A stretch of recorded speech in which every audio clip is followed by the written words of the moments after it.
전도사님 기도를 해주시면. 기도. 네.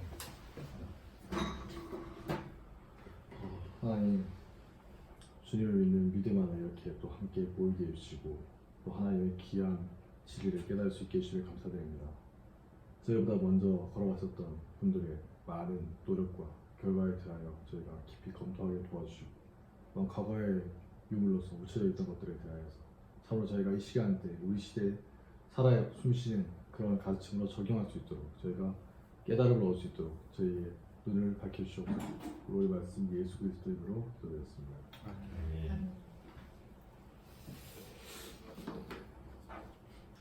오늘은 이제 JH에서 3장 우리 교회의 직분을 맡은 자를 선출하는 방법 이렇게 되어 있습니다.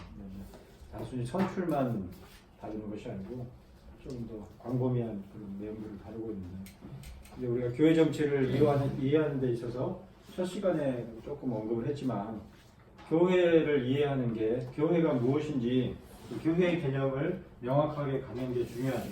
그래서 교회의 가장 기초적인 본질적인 정의를 알아야 되는데, 교회를 뭐라고 그랬죠? 본질적인 정의가 네. 토에투스, 라틴어로 일렉토룸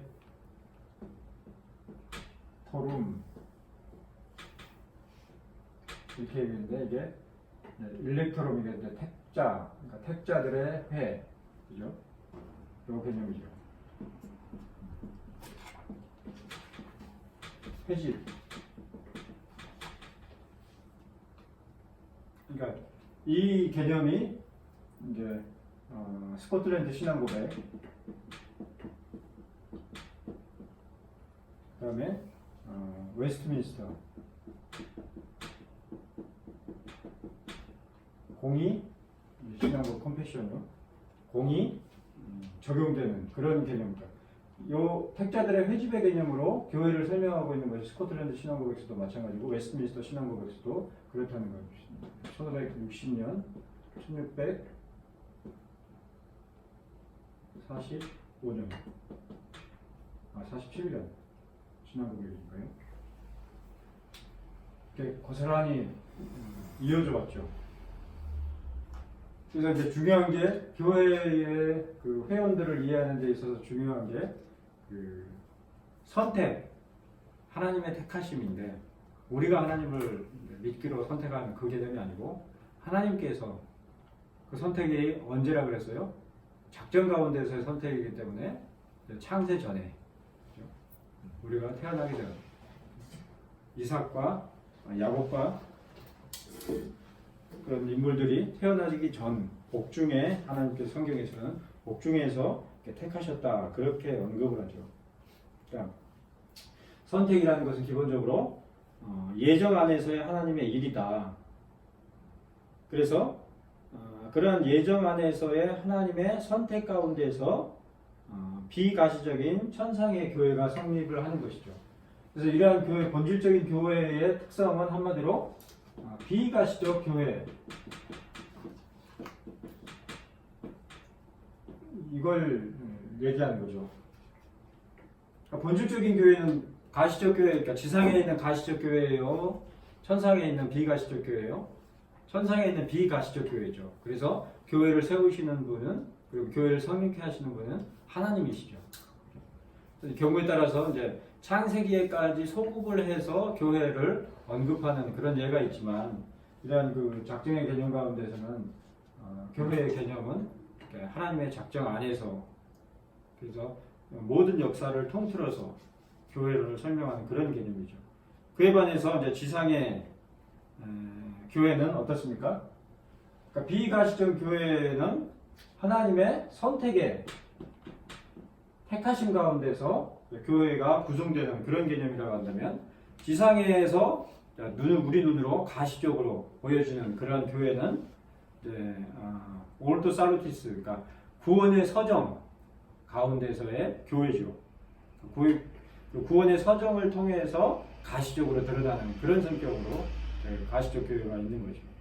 그런 개념으로 교회를 설명하는 것이 스코틀랜드 신앙고백에서도 그렇고 웨스트민스터 신앙고백에서도 그렇고 그래서 장로교회에서는 기본적으로 그러한 교회에 대한 개념이 기초적인 교회의 개념이라는 거예요. 그 안에서 이제 교회의 여러 가지 거룩성, 통일성 그런 성격들도 있고 싸우는 교회, 승리하는 교회 그런 여러 가지 개념들이 이제 언급이 되죠. 그런데 이게 구원의 서정을 통해서 지상의 가시적 교회가 구현이 된다. 그럴 때에 어떤 구원의 서정보다 좀 더 아주 구체적으로 가시적으로 드러나는 그 성격이 뭐겠어요? 명확하게 드러나는 그게 이제 직분이라고 그랬죠. 그죠? 직분을 통해서 드러난단 말이에요. 근데 우리는 보통 어떻게 오해를 해요? 건물이나 아니면 회중으로 생각을 하죠. 그죠?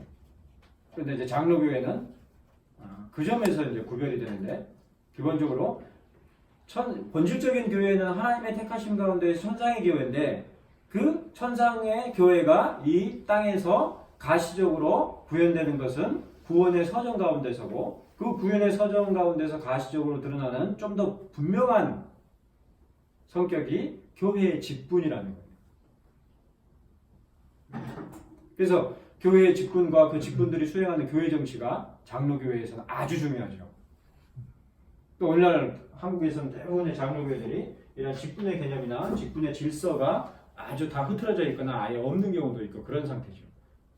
그러니까 이렇게 장로교회들이 많지만 사실상 이런 개념으로 보면 한국에 장로교회가 과연 존재하는가 이렇게 생각이 될 정도로 극심하게 비가시적으로 되어 있죠.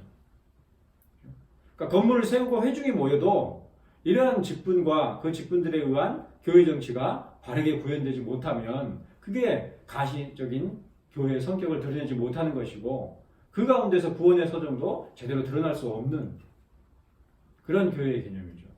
우리 교회론이. 그래서 그러한 그 직분으로서 3직분, 4직분 그러는데 기본적으로 목사와 교사, 그죠? 그다음에 장로, 7위장로죠.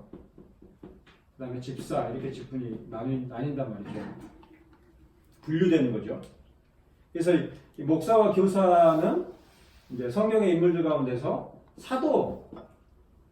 사도와 유사한 그런 성격이고 장로는 아니죠.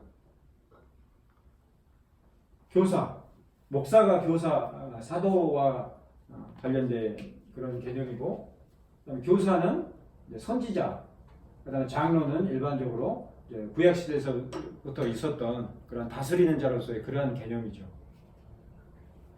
그러니까 말씀 사역과 선지자적인 그런 가르침 그리고 그 말씀에 근거하는 다스림 이게 이제 기본적인 장로교회가 가시적으로 드러나지는 직분의 성격이란 말이죠. 그리고 집사들의 섬김이 있고 그 섬김이라는 건 어떤 거예요? 어서 오세요. 우산 주세요. 이런 개념이 아니라 근본적인 그 섬김의 개념은 교회의 재정을 잘 분배하는 그게 가장 중요한 집사의 직무죠. 근데 그렇게 이제 집사들이 그러한 직무를 감당하는 예가 한국에서 장로교회에서 극히 드물죠. 자, 근데 이런 그 직분과 관련해서 우리는 그래서 장로교회에서는 기본적으로 직분이 아주 중요한 거예요. 그리고 이러한 그 목사, 교사, 장로로 이루어진 이 집단을 뭐라 그래요? 7위회라고 그래요. 7위회. 네, 장로회 7위회. 근데 이 7위회의 성격에 있어서 이제 회중주의 개혁교회와 이제 장로주의 개혁교회 사이의 중요한 차이가 생기는데 회중주의에서는 기본적으로 회중이라는 말에서 알 수 있듯이 그러니까 독립교회예요. 인디펜던스 처치예요. 그래서 지교회의 독립성을 가장 강조하는 그런 성격이죠. 그러니까 그 지교회 자체로서 완전한 교회다. 이렇게 기본적으로 정의를 해요. 근데 장로교회는 성격이 어떠냐면 그렇게 생각하지 않고 노회까지 그러니까 상위의 치리회에 순복하는 그게 아주 중요한 그 장로교회의 기본적인 맥락이에요. 그러니까 회중주의교회는 그러니까 지난번에 아브라함 카이퍼가 그런 좀 회중주의적인 그러한 그 교회 장로의 역할을 언급을 했다고 그랬는데 제가 잠시 착각을 했는데 아브라함 카이퍼가 아니고 알비 카이퍼라고 미국의 물론 이제 화란 계열이에요. 아버지가 그 화란의 그 회중파 개혁교회 목사였고 그래서 그런 영향 때문에 그런지 좀 회중주의적인 그런 색깔로 그런 치리 장로에 대한 개념을 갖고 있는 그런 분인데 이분이 이제 미국의 CRC 리폼드 계열이죠. 미국에서 이제 초기에 이민을 가서 거기서 정착을 하면서 목사가 되고 할빈 신학교 교수도 하셨던 그런 분인데 꽤 유명한 분인데 이제 장로주의에 있어서는 약간의 색깔 차이가 있는 그런 개념으로 교회를 설명하는 그 부분이었는데 카이퍼가 이름이 똑같아서 내가 아브라함 카이퍼라고 이렇게 착각해서 말을 했었는데 아브라함 카이퍼가 아니고 알비 카이퍼를 얘기하는 겁니다. 인물이 좀 다릅니다. 시대가. 어찌됐든 그러한 개념에서 이제 회중교회는 지교회 자체의 독립성을 강조하기 때문에 노회에 대한 그런 상위의 치리기구에 대한 어떤 그 질서가 좀 약하죠. 그래서 당회 위주로 이제 지교회 자체로 이제 교회 정치가 주로 운용되는 그런 방식인데 반해서 장로교회는 항상 상위의 치리기구에 대한 순복이 늘 따르는 그런 게. 근데 이제 교회 정치 지난번에 잠깐 언급을 했지만 우리 그 장로교회에서는 교회 치리회의 그 정치뿐만이 아니고 회중의 그 동의 즉 순종도 중요하다고 그랬죠. 순복도 그죠? 그잖아요. 그래서 당회가 어떤 결정을 일방적으로 하는 것이 아니고 이제 공동회의를 통해서 중요한 안건들에 대해서는 모든 그 회원권을 지닌 회중의 동의를 구해서 그러니까 모두가 다 동일한 똑같은 그 맥락에서 의사결정을 하는 그런 방식이죠. 그래서 그런 측면에서 어떻게 보면 이제 순종이 제사보다 낫다 그런 말씀들이 실천적인 그런 성격으로서 자리하고 있는 그런 게 이제 장로교회 제도죠. 근데 아울러서 그 개념에서 우리가 유념해야 될 것이 그 이전까지 그러니까 웨스트민스터 신앙고백도 그렇고 스코틀랜드 신앙고백도 그렇고 그 이전까지 로마 카톨릭에서 부패했던 그런 모든 체계를 다 거부하고 새롭게 시작된 그러한 그 교리의 체계가 아니에요. 그러니까 그 이전부터 그러니까 소위 말하는 초대교회 그리고 초대교회는 신약교회는 이제 구약 이렇게 쭉 이어져 오는 그러한 그 교회의 맥락을 그리고 신학의 맥락을 계승하는 그래서 로마 카톨릭에서 잘못된 요소들을 개혁했었던 것이지 근본적인 기본적인 골개혁은 달라지지가 않아요. 그래서 웨스트민스터 신앙고백과 트렌트 공의회 문서의 기본적인 짜임새를 보면 유사점이 굉장히 있어요. 담겨 있어요. 그러니까 통째로 거부한 그런 개념이 아니고 그런 그 로마 카톨릭의 신앙고백이 잘못된 점들을 개혁해서 바르게 정립한 그런 성격으로 있는 것이 이제 개혁교회의 또 장로교회의 그런 그 신조들의 특징이죠. 그런데 이제 이런 언급을 하는 것은 이제 들으신 분들도 계시겠지만 로마 카톨릭은 교회의 개념에 있어서 이러한 그 택자로서의 이러한 개념이 아니라 우리는 어때요? 교회의 본질을 어디다 두느냐면 우리는 비가시적인 그 하나님의 선택 가운데서의 천상의 그 교회의 본질이 있다. 이 지상의 교회는 항상 불완전하다. 이렇게 얘기를 하지만 로마 카톨릭은 그렇지 않고 이 지상의 교회도 완전하다. 그것이 로마 카톨릭 교회다. 이런 입장이에요. 그럼 어떤 의미에서 완전하냐? 그걸 어떻게 설명하냐면 로마 카톨릭 교회에서는 에클레시아 디센스 그러니까 가르치는 교회, 다스리는 교회 이런 개념이 있고 에클레시아 도센스 그리고 디센스 라틴어가 조금 어감이 좀 다른데 그러니까 가르치는 교회 그리고 듣는 교회 에클레시아 오디언스 이렇게 단어로 얘기하기도 하는데 그러니까 듣는 자들의 교회와 가르치는 자의 교회를 명확하게 구별하고 구분하죠. 그래서 본질적인 교회는 듣는 교회가 아니라 가르치는 교회, 즉 사제들로 된 교회다. 이런 개념으로 설명하는 것이 이제 로마 카톨릭이죠. 근데 그런 개념으로 설명할 수밖에 없는 것이 지상에 있는 교회가 완전한 교회이기 때문에 어떤 식으로든 완전한 교회를 보여줘야 된단 말이에요. 근데 성도들은 어때요? 늘 불완전하단 말이에요. 회중은, 그러니까 평신도들은, 로마 카톨릭에서 쓰는 용어죠. 평신도들은. 거기에 비해서 근데 사제들은 훨씬 탁월하다. 그래서 본질적인 교회는 그 사제들의 가르치는 교회다. 이렇게 명확하게 구분해서 설명을 하는 그런 개념이죠. 로마 카톨릭. 근데 웨스트민스터 신앙고백도 그렇고 이 스코틀랜드 신앙고백도 그렇고 또 그런 데 따른 그 정치, 치리서들이나 웨스트민스터 교회 정치도 그렇고 로마 카톨릭 같이 그런 개념은 아닌데 이런 유사한 가르치는 교회, 다스리는 교회, 그리고 듣는 교회, 아울러 다스림을 받는 교회 이 개념을 사용을 해요. 그러나 명확하게 구분하지 않고 구별되게 사용을 하는데 어떻게 구별되느냐? 로마 카톨릭은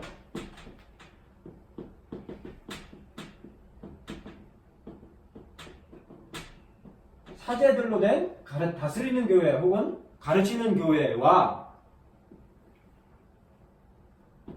다스림을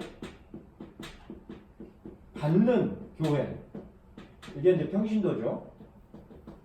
이렇게 명확하게 구분해 버리는데 우리는 구분하진 않되 구별을 해요. 어떤 식으로 구별을 하느냐? 이 다스리는 교회에 해당하는 것이 치리회죠. 그죠? 당회죠. 지교회에서는. 그런데 다스림을 받는 교회는 누구예요? 회중이죠. 평신도란 말은 로마 카톨릭에서 쓰는 개념입니다. 왜냐? 위계 구조를 갖고 설명하는 것이 로마 카톨릭이기 때문에 평과 사제의 분명한 그런 구별 개념이란 말이에요. 우리는 그런 용어는 쓰지는 않아요. 그래서 그냥 성도라고 이렇게 칭하는데 그 성도라 그럴 때는 이제 그 교회 회원권을 가지고 회원인 자들을 얘기해요. 그 자들을 회중이라고 하죠. 그래서 오늘날에는 회원권이 아주 쉽지만 원래는 그 신약교회만 봐도 회원권이 아주 까다롭죠. 심지어는 이제 그 박해 가운데서 신약교회들은 그 성도들 가운데서 좀 이렇게 집사들 가운데서 체격이 좋고 이렇게 쉽게 해서 완력을 쓸 수 있는 그런 자들이 문 앞에서 지키고 있어가지고 회원권이 있는 그러한 자인지 아닌지를 구별해가지고 뭐 쉽게 해서 로마 제국에 뭐 뿌락치거나 이런 자들은 문 앞에서 아예 못 들어오게 하는 그 정도로 아주 엄밀한 그런 성격으로 운영됐었죠. 그때 뭐 역사적인 그런 배경도 있지만 아울러서 그것뿐만 아니고 회원권이 그렇게 쉽지 않단 말이에요. 그러니까 그 교회의 치리에 철저히 순복하는 자만이 회원권이 부여되는 그런 성격이겠죠. 이런 언급을 하는 이유는 우리의 교회 개념은 로마 카톨릭과 같은 개념은 아니지만 로마 카톨릭에서 썼던 다스리는 교회와 다스림을 받는 교회, 가르치는 교회와 가르침을 듣는 교회 이렇게 구별을 하는데 구분하지 않고 각각의 영역에서 교회를 이루는 그런 개념이에요. 자, 치리를 한다 그랬을 때에 정치를 한다 그랬을 때에 백성이 없으면은 정치가 가능해요? 불가능해요? 불가능하죠. 그죠? 국가의 통치자가 있어도 국민이 없으면은 통치가 불가능하잖아요. 그죠? 그렇다고 통치자가 없이 백성들만 있으면 어때요? 이거는 이제 나라를 이룰 수가 없죠. 오합지졸이 되죠. 교회도 유사하게 치리회가 있어도 그 치리를 다스림을 받을 수 있는 회중이 구성이 되지 못한다면 혹은 그 회중이 그 치리에 순복하지 않는다면 교회 정치가 불가능하죠. 그죠? 이런 개념에서 이제 다스림을 받는 그 회중들은 설교를 잘 듣고 그 치리에 순복하는 것을 통해서 교회를 드러내는 거예요. 가시적으로. 그러니까 직분은 아니지만 직분적인 그런 역할을 수행하는 거죠. 그리고 치리회는 잘 다스리는 것을 통해서 지상에 하나님의 본질적인 그 비가시적인 교회를 구원의 서정 가운데서 직분을 통해서 잘 드러내주는 그런 성격이죠. 그러니까 두 가지가 다 요구되는 거예요. 그러니까 치리회 그리고 직분들은 그 직분을 잘 수행하는 것을 통해서 교회를 드러내고 또 교회 회원권을 가진 회중은 그 치리에 잘 순복하고 또 말씀 선포를 잘 듣는 것을 통해서 교회를 드러내주는 그런 역할을 하는 거죠. 그 점에서 로마 카톨릭과 같이 다스리는 교회와 다스림을 받는 교회를 명확하게 구별해서 본질적인 교회는 사제들로 이루어진 다스리는 교회다 이렇게 그런 개념은 쓰지 않지만 그런 구별은 분명히 하면서 각각의 역할을 설명하고 있는 그런 개념이죠. 그런데 이제 알다시피 회중주의 교회는 독립교회라 그러고도 인디펜던스 교회라 그러기도 하고 또 회중주의 교회라고 그러기도 하는데 콩그리게이셔널 처치라 그러기도 하는데 이 회중교회는 특징이 아까도 얘기했지만은 지교회 회중에 의해서 지교회가 독립적으로 완전한 교회를 이룬다 그런 맥락인데 장로교회는 항상 상위의 치리회에 순종하는 것이 중요해요. 그래서 그게 체계가 어떻게 되냐면은 다스림을 받는 교회에 있는 회중은 어때요? 지교회 치리회인 당회에 순복해야 되죠. 그러면 당회는 지교회 치리회인 당회는 당회로서 완전하게 치리만 하느냐? 아니에요. 그 위에 상회가 있죠. 물론 이제 뭐 이 상회라 그러면 그 단계를 얘기하는 것이지 위아래를 얘기하는 개념은 아니에요. 어찌됐든 노회에 대하여서 당회가 순복해야 되는 거예요. 그렇죠? 그리고 이제 임시회지만 총회에 대하여서 총회의 어떤 의사결정이나 그런 부분들에 대하여서 또한 노회들이 따르는 이러한 것을 통해서 어때요? 지교회 치리회도 또 노회도 특별히 목사들이 제왕적으로 로마 카톨릭과 같이 그런 전권을 지닌 그런 어떤 결정권을 지닌 그런 자가 아니라 목사들도 여전히 치리에 순복하는 자들로서 교회 안에 자리하게 하는 그런 성격으로 있는 것이 장로교회 정치의 직분이죠. 그러니까 이것을 골고루 이해하지 않으면 사실상 장로교회가 구현이 안 되는 것이고 또 장로교회 교인일 수가 없는 거죠. 그러니까 노회나 총회에 대한 순복이 중요하냐? 아까도 얘기했잖아요. 다스림뿐만 아니라 그 다스림을 잘 받는 것을 통해서도 교회를 드러내는 성격이란 말이에요. 장로교회는. 그러니까 당회는 항상 다스리기만 하는 것이 아니라 그 당회도 상위의 회인 노회의 치리에 대하여서 또는 시찰에 대하여서 순복하는 것을 통해서 또한 교회를 드러내주는 그런 성격이고 그게 이제 총회, 대회나 총회까지 연계되는 이런 성격이죠. 그래서 훨씬 성경에 충실하면서도 아주 어려운 그런 개념이죠. 그러니까 하나님의 특별한 은혜 가운데서 있지 않으면 그리고 개별적인 회중뿐만 아니고 전체가 하나의 통일된 그런 교회를 이루지 못하면 구현하기가 아주 어려운 그런 교회 정치죠.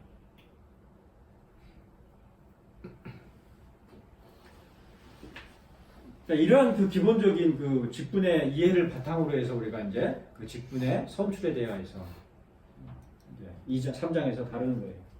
자, 첫 항을 보시면은 소명 혹은 부르심은 교회 내 모든 직분 맡은 자가 갖추어야 할 공통 요소이며, 그렇죠. 이러한 합법적인 방법으로서의 부르심을 통해 하나님의 교회에서 자격을 갖춘 자가 영적인 직분을 맡는다. 그러니까 장로교회에 있어서 직분은 내가 하고 싶어서 하는 게 아니에요, 사실은. 소명이 중요해요, 소명. 앞서서 얘기하지만 그 소명이라고 할 때 그 소명은 장로교회에서는 기본적으로 다루는 이 교회 정치에서 다루는 기본적인 소명은 내적 소명이 아니에요. 외적 소명을 얘기하는 거예요. 공적인 소명. 근데 우리는 다 내적 소명에만 기대해 있죠. 외적 소명의 체계가 거의 간과되어 있죠. 한국의 장로교. 근데 스코틀랜드 제7위서에 보면 전혀 그렇게 설명하려고 하고 있지를 않아요. 하나님의 교회에서 자격을 갖춘 자가 영적인 직분을 맡는다. 이러한 합법적인 부르심 없이 어느 누구도 교회의 직분에 관여하는 것은 결코 적법하지 않다. 그랬어요. 그러니까 개인적인 내적 소명이 아니라 공적 소명이 사역의 근거인 것이죠. 그래서 칼뱅은 그의 최종판 기독교 강의 제4권에서 이르기를, 그러니까 최종판 기독교 강의 4권이 알다시피 교회론에 대한 거죠. 자체가 교회론이에요. 근데 그 4권에서 시끄럽게 떠들고 말썽을 일으키는 사람들이 경솔하게 나서서 가르치거나 다스리는 일을 하지 못하게 막으려면 누구든지 부르심을 받지 않고 교회에서 공적인 직분을 차지하는 일이 없도록 특별히 유의해야 한다 그랬는데, 이처럼 시끄럽게 떠들고 말썽을 일으키는 사람들이 경솔하게 나서서 가르치거나 다스리는 일을 하는 그 대표적인 예가 제세례파 교회. 제세례파들은 어떤 그 멜키오르 호프만, 기독교 역사관 메노 시몬스나 이런 그런 사람들의 그 역사를 살펴보면 그런 경우 아직도 많이 남아 있어요. 특히 이제 은사주의 교회나 회중주의 성격이 너무 뚜렷한 그런 교회들 가운데 보면, 특히 이제 은사주의 교회들 가운데 그런 교회 있죠. 오늘 성령께서 역사하신 분이 말씀을 전하겠습니다. 이렇게 하는 데가 있어요. 지금도 있어요. 미국에 가면 여러 군데 있어요. 그래서 그 회중들 가운데서 공적인 말씀 사역자가 없고 목사가 없고, 그 회중들 가운데 성령의 역사가 있는 사람이 오늘 성령께서 나에게 말씀하십니다 하고 나서서 말씀을 전해요. 그런 방식을 여기서 칼뱅이 언급하면서 그런 자들을 차단해야 된다. 소명이란 것은 그런 것이 아니다. 공적인 소명이 그 가운데서 직분을 수행해야 되는 것이다. 이렇게 설명을 하는 거예요. 또한 누구든지 교회의 참된 사역자로 인정을 받으려면 먼저 합당하게 부르심을 받아야 한다 그랬어요. 자, 히브리서 5장 4절 말씀 한번 봅시다. 성경 히브리서 5장 4절 보면 이렇게 돼 있어요. 자, 이 존귀는 아무나 스스로 취하지 못하고 오직 아론과 같이 하나님의 부르심을 입은 자라야 할 것이니라 그랬습니다. 그죠? 그러니까 대제사장을 언급을 하면서, 물론 이제 본질적으로는 그리스도에 대한 대제사장이신, 영원한 대제사장이신 그리스도를 얘기를 하는데, 대제사장에 대해서 언급을 하면서 4절에서 아론을 언급하고 있죠. 그죠? 근데 아론은 어떻게 세워졌어요? 내가 할게요. 그런 거예요? 그죠? 아, 내가 모세 형이니까 내가 할게. 그런 거 아니잖아요. 그죠? 어떻게 세워졌어요? 출애굽기 한번 4장 봅시다.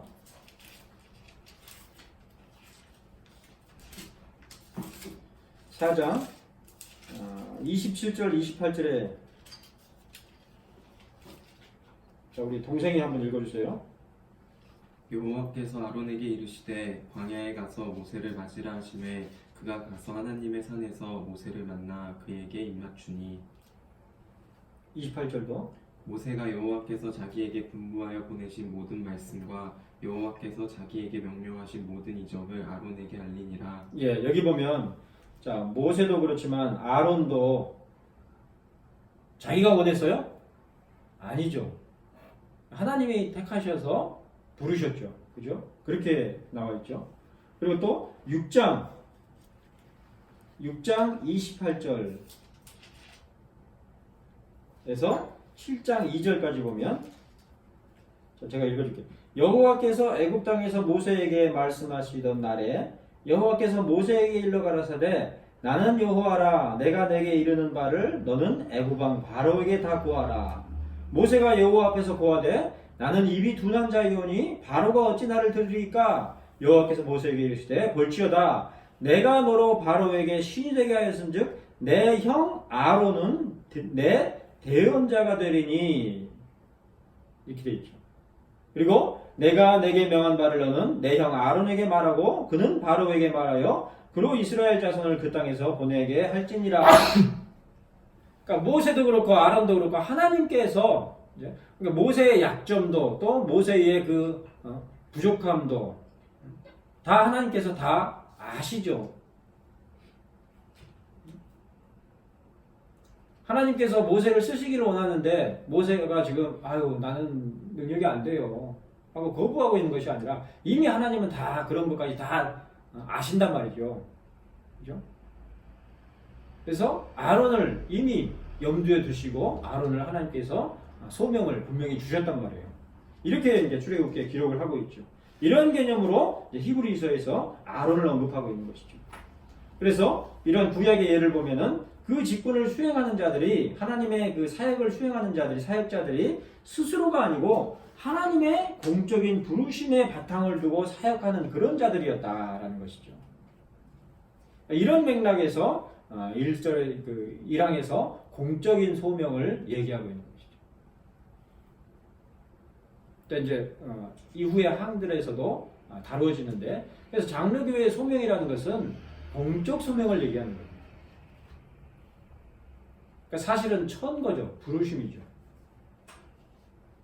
그래서 내가 하겠습니다가 아니고 사실은 교회가 공적으로 지켜보는 가운데서 이제 목사의 자질이 있는지 혹은 치리자로서의 자격이 있는지 또 집사로서의 그런 자질이 있는지를 잘 분별해서 사실은 그 뭐라 그래요? 징병제 비슷하게 소명을 하는 거예요. 그리고 그 자가 이제 구별이 돼서 세워지는 그런 개념이 공적 소명이라고 해요. 근데 우리 장로회, 한국의 장로회 역사에서 그런 예가 거의 희박하죠.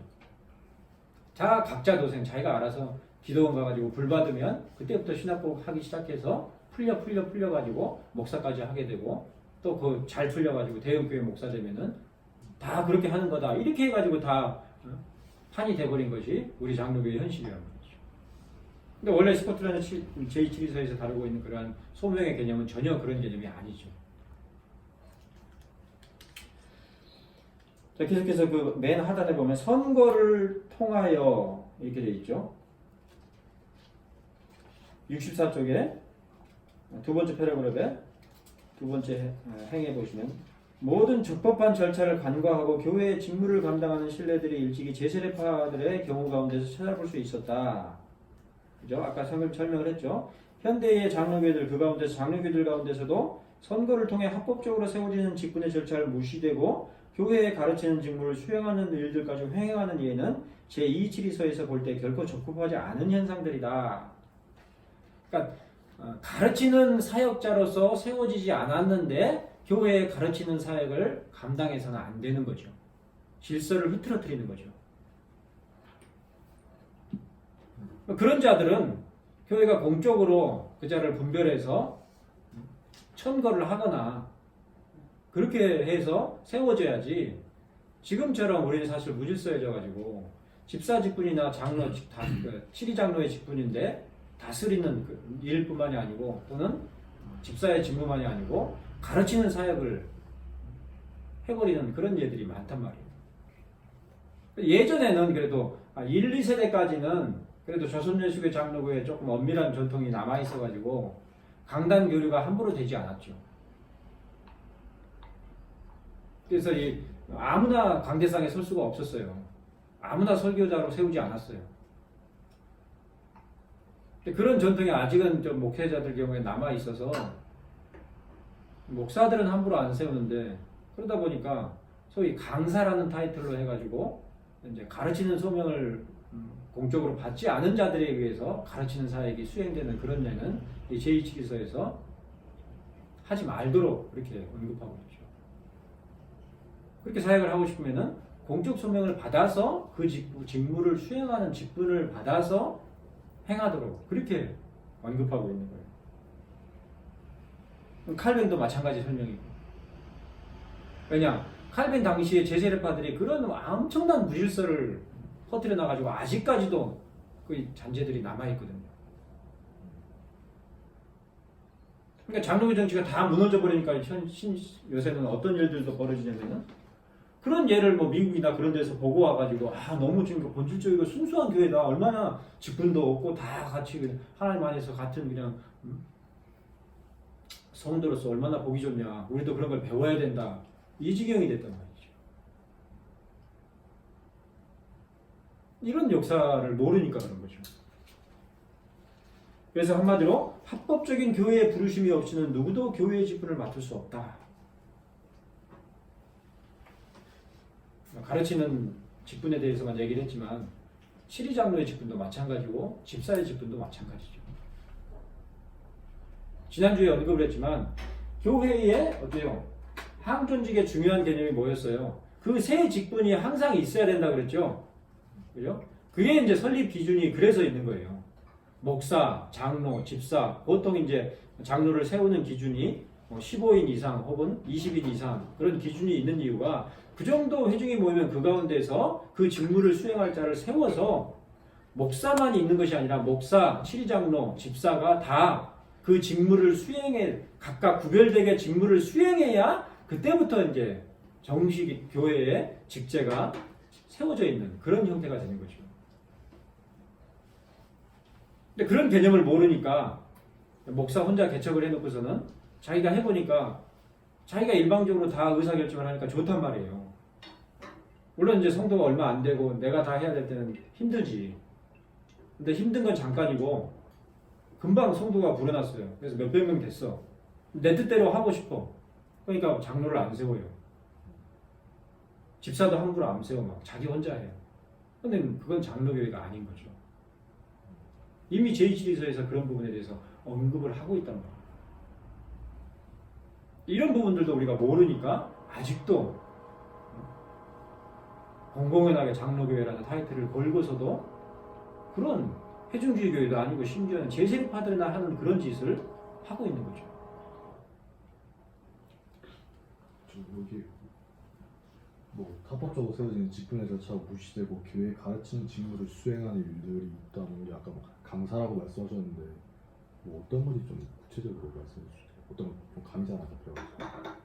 보통 이제 특강 이런 형식으로 해서 많이 그렇게 되잖아요. 근데 특강도 사실은 가르치는 일이기 때문에 그 특강 강사도 이제 그 노회나 그 장로교회가 인정한 그런 자들을 원래는 세워야 되는 거죠. 그래서 이제 뭐 전통으로 남아 있는 게 목사들 가운데 뭐 타 교단의 목사나 이런 자들은 이제 함부로 세우지 않는 게 그런 전통으로. 근데 그런 그 뿌리가 이렇게 스코틀랜드 제2실에서까지 소급되어 있는 거죠. 자, 2항에 보시면 구체적인 예를 든다면 어느 대학 교수를 교회에서 검증되지도 않은 그 사람이 유명하돼가지고 이렇게 초청하는 게 있잖아요. 연예인들을 초청한다든지 그렇죠. 그런 건 교회에서 해서는 안 될 일들이라는 얘기죠. 근데 이제 오늘날에는 장로교회 안에서도 간증이 횡행하잖아요. 간증도 장로교 전통이 아니죠. 장로교회 교회의 가르침이라는 건 말씀을 가르치는 것이지 자기 경험을 얘기하는 게 아니에요. 설교도 원래는 말씀을 잘 풀어서 그 말씀 가운데서 잘 적용해주고 그런 걸 설교라고 하는 거지. 내가 열심히 기도했더니 역시 하나님은 자비로우신 분이시여 복 주시오 믿습니까? 아멘 이런 게 아니란 말이에요. 내가 삼각산에서 40일 이틀 모자라게 이빨 빠져가면서 기도를 해봤는데 암 나았어. 이런 거 얘기하는 시간이 아니란 말이에요. 말씀을 가르치는 거예요. 그래서 함부로 노회에 의해서 정식으로 인준된 자가 아니면 함부로 강단에 세울 수 없는 거죠. 근데 이제 뭐 아까도 말씀하신 것처럼 간증도 들어와 있고 그런 어떤 신학적인 그 명확한 기준도 다 흐트러져 버리고 그러니까 뭐 아무나 세우고 심지어는 유명하다 싶으면 특히 조금 이제 인기가 좀 소진된 그런 연예인들이 교회에서 다 활약하고 있잖아요. 자, 2항에 부르심에는 두 종류가 있는데 하나는 비상적인 경우 그리고 하나님께서 직접 주시는 것으로서 선지자와 사도가 있으며 그죠? 비상 직원이죠. 이들은 잘 세워진 교회 그리고 이미 잘 개혁된 교회에서 사라졌다. 그죠? 이 2항이 지금 현재 장로교 대부분의 헌법에도 남아 있어요. 합동측 헌법에도 그래서 비상 직원에 대한 언급이 있고 그러니까 그들을 또 교회 창설 직원이라 뭐 이렇게도 언급을 하죠. 그리고 그 언급 뒤에 이제 일반적인 직원들에 대해서 얘기하는 맥락이 이 맥락이에요. 이런 그 비상 직원들은 선지자와 사도들은 이제 사라졌다는 거죠. 이걸 부인하는 운동이 뭐예요? 신사도 운동이죠. 자, 1항에서 규정한 합법적인 방법으로서의 부르심과 관련하여 2항에서는 두 종류로 분류하여 비상적인 경우를 다루는데 앞서 2장 6항에서 비상적인 직분은 영구적인 것이 아니며 지금은 하나님의 교회에서 사라졌고 다만 특별한 경우 그들 중 일부를 다시 세우신 예외가 있을 뿐이라고 했다. 동일한 맥락으로 3장 2항에서도 그처럼 비상적인 경우로서의 부르심은 잘 개혁된 교회에 사라졌다고 규정하는 것이다. 칼뱅은 교회의 공적 질서와 관련된 외적이고 엄숙한 소명에만 국한하여 부르심을 언급하며 나는 각 사역자가 하나님 앞에서 깨닫게 되는 은밀한 부르심에 대해서는 그대로 지나가기로 한다. 언급하지 않기로 한다는 거죠. 왜? 잘 개혁된 교회에서는 더 이상 그러한 자가 세워지지 않기 때문에. 교회는 이러한 은밀한 부르심에 대해 증인이 될 수 없기 때문이다. 이렇게 언급을 했는데 오늘날 보통 소명받은 자는 이거에 근거해서 소명받았다고 얘기하죠. 누구도 규명할 수 없어요. 기도학원에서 기도하다가 가슴이 뜨거워지고 그래서 내가 하나님께서 너를 쓰겠노라 막 그랬대. 그거 누가 이 증명을 해요? 자기 말밖에 없죠. 그런 방식은 사도들이나 선지자들의 경우에만 해당되고 지금은 그런 방식이 아니란 말이죠. 그 얘기를 하고 있는 거예요. 근데 이미 2장 6항에서 다른 것과 같이 비상적인 직원들의 경우에는 통상적인 직원들의 직무를 예비하기까지 임시적으로 부르심을 받은 직분들이다. 그렇죠? 그러니까 여기서 임시적이란 말은 무슨 말이에요? 그러한 자들이 세워지기까지, 그러니까 일반적인 직분이 항존 지원이 세워지기 전까지 그 직무를 수행했던 거죠. 그래서 그 직분의 소멸과 함께 통상적으로 통용될 수 없게 되었다. 그런 은밀한 부르심에 의해서 직원이 세워지지 않는단 말이에요. 교회의 직분이. 자, 사망에는 또 다른 부르심은 이제 앞에서 2항에서는 비상직원에 대해서 언급을 했고 설명을 했고 3항에서는 통상직원, 오디너리 오피서에 대해서 설명을 하는데 선한 양심의 내적인 증거와 하나님의 부르심 외에 하나님의 교회 안에 세워진 주님의 말씀과 명령을 따라 사람의 외적인 판단과 법적인 승인이 있어야 한다.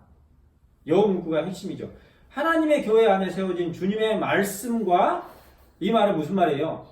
하나님의 말씀의 기준에서 분별하라는 얘기예요. 그리고 명령을 따라 동일하게 하나님의 말씀의 명령이죠. 사람의 외적인 판단과 법적인 승인이 있어야 한다. 여기서 사람은 한 사람을 얘기하는 게 아니겠죠. 그죠? 치료회를 얘기하죠. 그죠? 한마디로 선발되어야 된다는 거예요. 그런 예를 아까도 얘기했지만 우리나라에서는 거의 찾아갈 수 없었단 말이에요. 기도원에서 가슴이 뜨거워지면 사역자가 되지 교회가 공적으로 그렇게 분별하고 선발되는 예가 거의 드물었단 말이에요.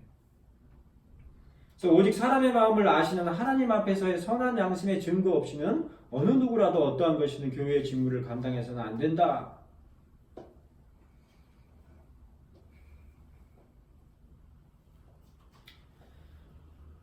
자, 거기 이제 이것에 대한 설명은 비교적 쉽게 돼 있죠. 호봉제와 같이 우리는 돼 있죠. 그래서 교회 오래 다니면 몇 년 정도 되면 집사하고 또 집사 몇 년 하면 장로하고 또 이제 장로 하다가 이제 더 올라가고 싶으면 신학교 가서 목사 되고 그런 식이죠. 또 그것도 아니면은 이제 우리는 이상하게 우리 한국 문화는 어때요? 누구누구 씨라고 호칭하는 걸 굉장히 좀 이렇게 네거티브하죠. 교회에서도 누구누구 씨 이렇게 호칭하면 날 무시하나? 그러니까 기분 나빠한단 말이에요. 그런 분위기란 말이에요. 그래서 그냥 못 부르고 집사는 아니니까 집사라고 부르지는 못하고 그러니까 소리 집사 이렇게 그런 걸 만들어 버린단 말이죠. 그런 것도 장로교의 원리는 아닌 거죠. 68쪽에 보시면 하나님의 교회 안에 세워진 주님의 말씀과 명령을 따라 사람의 외적인 판단과 법적인 승인으로 분별할 수 있는 통상적인 경우, 그러니까 통상적인 경우란 건 이런 거죠. 그죠? 선발되는 경우. 내가 아무리 하고 싶어도 자질이 안 되면 어때요? 선발이 되겠어요? 어학을 못해요. 히브리어 헬라어는 둘째치고 영어도 잘 못해. 한글도 잘 몰라. 아버지가 방에 들어간 건지 아버지가 가방에 들어간 건지 구별도 못하는 그런 어휘 실력이에요. 이런 자들은 세워져서는 안 되죠. 근데 그런 얘가 비일비재하죠. 군소신학교 가면 한글도 못해요 잘. 철자법도 엉망이야 막. 그런데도 불구하고 다 그냥 졸업장 받아서 그냥 말씀 사역자 되고 그런 경우가 아직도 있죠.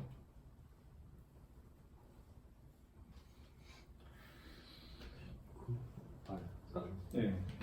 이제 두 번째 패러그래프 보시면은 디도서 1장 7절 그리고 디모데전서 3장 1절로 7절에서 바울은 어떤 감독을 선택해야 할지를 충분히 제시하고 있다. 알고 있는 본문이죠, 그죠? 감독자들에 대해서 요약한다면 건전한 교리를 믿고 거룩한 생활을 하며 어떤 두드러진 허물 때문에 권위를 빼앗기거나 사역을 더럽힐 만한 소지가 없는 자들만을 선택해야 한다고 그랬는데 정반대로 우리는 선택해요. 어떤 식으로? 깡패 족복이었다가 목사 되면 야, 이 사람은 정말 신령하다, 신실하다 이렇게 기준으로 생각하고 뭔가 이렇게 나쁜 짓을 했다가 개가천선하는 걸 엄청 좋아해요. 근데 이 스코틀랜드 제2치서나 원래 하다못해 디도서나 디모데전서만 봐도 그런 자는 세워질 수 없단 말이에요. 흠결이 있는 자는. 구약 시대도 어때요? 심지어는 고자도 내치게 돼 있잖아요. 그런 의미죠. 다리 저는 자, 병신인 자 이런 자는 다 어때요? 제사장 계열에서 다 삭제되는 그런 맥락이 다 연결되어 있는 거죠. 우리는 뭐 사기꾼 출신, 뭐 고문기술자 출신, 뭐 온갖 사람들이 다 그냥 뭔가 기도원 가서 뜨거워가지고 신학교 가면 다 목사 돼버려요. 그러니까 장로교에서도 그렇게 돼버리니까 오늘날과 같이 형편없게 돼버린 거죠. 그렇게 하지 말라고 분명히 명시하고 있어요. 똑같은 요구 조건이 집사들이나 장로들에게도 해당된다. 마찬가지죠. 무슨 목사만 그렇게 구별해서 세우고 장로나 집사는 그냥 대충 세워도 되느냐? 아니란 말이에요. 사업하는데 아주 이게 사기성이 농후한 그런 사업을 해요. 다단계하고 이런 사람인데 교회에 와가지고 집사 직분을 맡기고 그러면 안 된단 말이에요. 교회 재정 분배하는 일을 해야 되는데 사심이 들어가고 그러면 어떻게 되겠어요? 69쪽에 보시면 하나님 앞에서의 선한 양심의 증거라는 것은 이처럼 공적인 교회적인 판단을 말하는 것이지 개인적인 당사자 혹은 추천자의 주관적인 판단을 말하는 것이 결코 아니다. 그러니까 공적 사역을 강조하고 있는 거죠. 공식적인 사역. 개인적으로 판단해서 그래 이런 개념이 아니고 공적인 개념. 공과 사가 분명히 구별되어 있죠. 자, 사항에 이러한 통상적이고 외적인 부르심의 두 가지 방법은 ordinary and outward calling의 두 가지 방법은 선출과 임직이다. 선출은 공석인 직분이 있는 경우에 가장 적합한 사람을 그 직분에 선택하는 것으로서 이는 장로회의 판단과 선고권을 가진 사람 혹은 사람들의 동의하에 이루어진다. 무슨 맥락인지 다 이제 이해되죠? 그죠? 교회의 직분을 감당할 직원의 자격 요건은 말씀에서 충분히 제시한 것처럼 경건한 삶을 살고 건전한 종교를 가진 자로 한다. 그러니까 오늘날 흔히 그러는 것처럼 교회 재정이 필요하면 직분 세우고 혹은 이제 교회에 오래 다녔으니까 직분자로 세우고 그런 개념이 아니고 그 직무를 수행하는 데 있어서 공석이 생겼을 때에 마땅한 자를 세우는 그런 방식이죠. 그래서 직무 없이 직분이 있을 수 없는 거죠. 예비가 없는 거예요. 예비가. 선출, 시험 및 임명으로 통상적 부르심의 외적인 부르심에 대해서 일찍이 존 낙스에 의해서 작성된 스코틀랜드 제1치리서에서는 그러니까 제2치리서보다 좀 불완전한 제1치리서에서는 통상적 소명에 대해서 선출, 시험 및 임명으로 구성된다 그랬는데 제2치리서에서는 선출 외에 안수를 언급하는 것으로 이렇게 되어 있고 유명한 월터 트래버스의 경우에도 동일하게 언급을 했어요. 그런데 이처럼 제1치리서에서 외적인 부르심의 방법이 선출 그리고 시험과 임명이었던 것이 제2치리서에서는 선출과 안수로 바뀐 배경에는 임의로 절차가 너무 많아. 그냥 줄여서 2가지 절차만 하자. 이런 식으로 했던 것이 아니고 뭐가 기준이었어요? 성경이에요. 성경을 보니까 선출해서 안수함으로 세웠지 선출하고 시험하고 임명하는 이런 식으로 돼 있지 않더라. 그래서 성경에 더 맞춰서 개혁을 한 거죠. 그 점에서 제1치리서보다 제2치리서가 더 월등한 거죠. 전체적으로 다 그래요. 교회와 국가와의 관계도 어때요? 성경에 언급한 것을 기준으로 해서 성경대로 이렇게 세워나간 그런 개념이란 말이죠. 임의로 그때 시대는 그게 일반적이었으니까 그 시대에 국한해서 그렇게 결정했던 것이 아니란 말이죠. 그래서 성경에서 인출할 수 있는 절차만을 제2치리서의 맥락으로 삼은 것이다 라는 것입니다.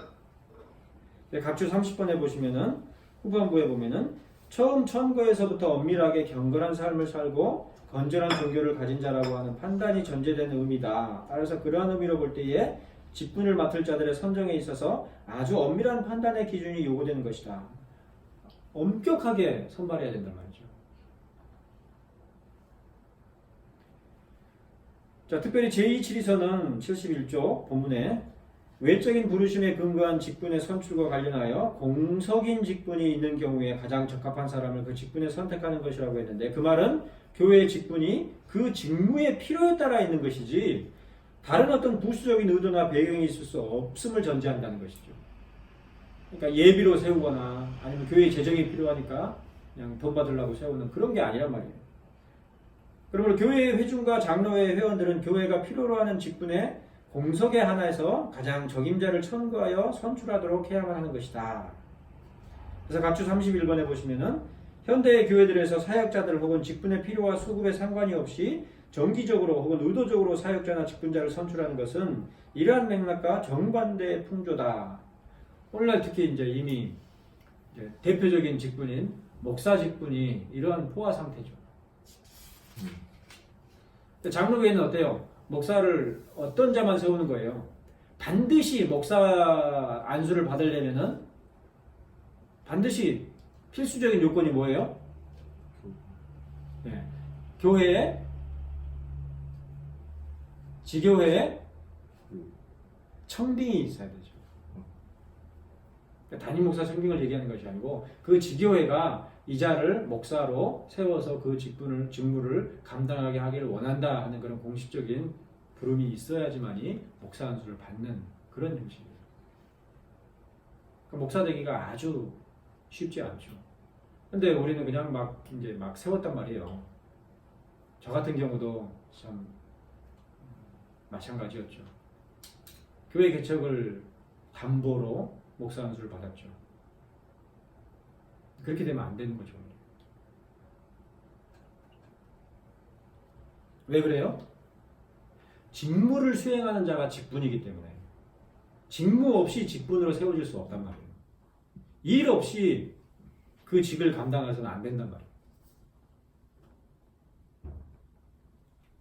그러니까 그런 걸 모르고 막 그냥 무분별하게 목사고 신학생이고 막 선발해서 막 세워놨더니 지금 어때요? 남는 게 목사고 신학생이에요. 그러니까 어때요? 교회에 뭐 아무리 대형 교회라도 한계가 있잖아요. 수급이 안 되니까. 그러니까는 개척을 러시죠. 서부 개척 시대가 아니라 교회 개척 시대죠.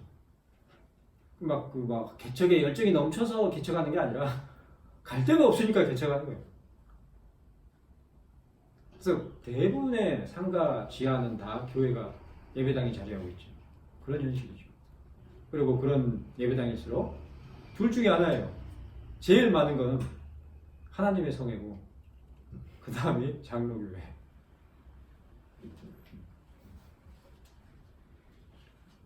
또 한 가지 중요한 것은 장로회의 판단과 선구권을 가진 사람 혹은 사람들의 동의하에 이루어진다. 즉 적임자임을 판단하고 선출하는 구체적인 절차는 모든 회중의 판단이 아니라 장로회의 판단과 선거권을 가진 회중의 동의를 통해 선출되도록 한다. 그러니까 장로회가 당회가 잘 판단을 해서 세우고 그리고 회중의 충분한 동의를 구해서 잘 설명을 해서 우리 당회가 잘 결정을 했구나.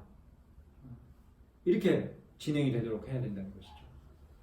근데 여기서 선거권을 가진 회중, 전체 회중 중에서 선거권을 가진 회중은 뭐? 교회 회원권을 가진 자를 얘기하는 거죠.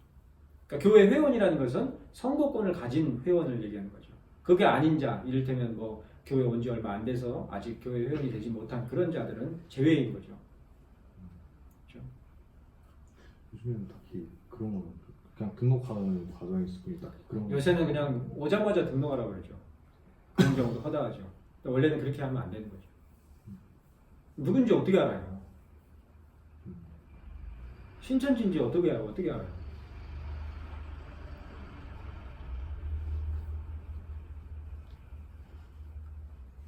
자, 제2치서는 1차적으로 말씀 사역자를 언급하지만 궁극적으로는 목사, 교사, 장로, 집사를 구별하지 않고 선출과 동의를 통해서 세우도록 그렇게 언급하는 맥락이라고 볼 수가 있습니다. 자, 5강에 보시면은 선출 절차를 이제 언급을 하는데, 선출 절차에 있어서 장로회의 승인 없이 혹은 선거권을 가진 회중의 의지에 반하는 교회의 직분으로 사람을 세우는 것을 삼가해야 한다.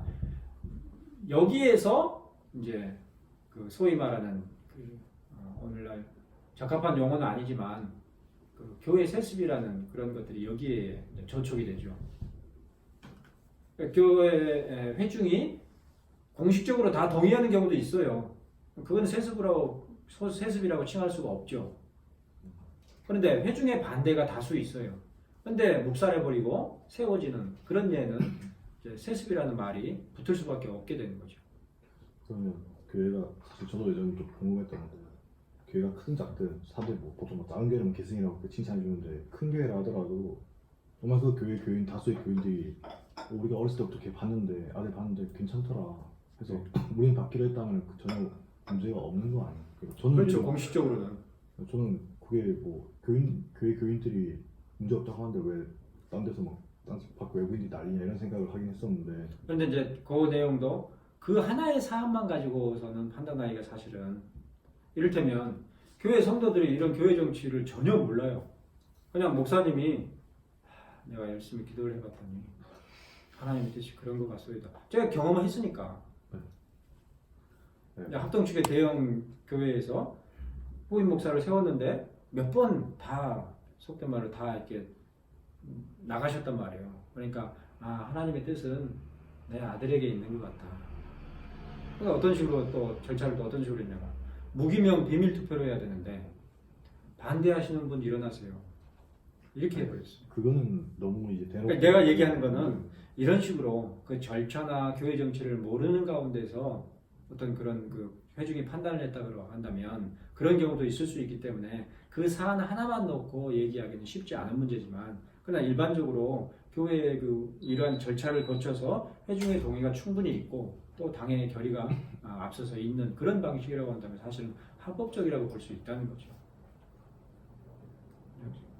근데 그럴 때라도 이제 어떤 한 사람의, 이를테면 담임 목사가 당회장으로서의 권위를 행사한다거나 그런 식으로 종용이 되거나 하는 그런 방식이 되면 안 되죠. 근데 우리 같은 경우는 그런 예가 너무 많고 또 그 정도로 그 담임 목사의 영향력이 막강하니까 그런 점에서 이제 폐단이 많은 거죠.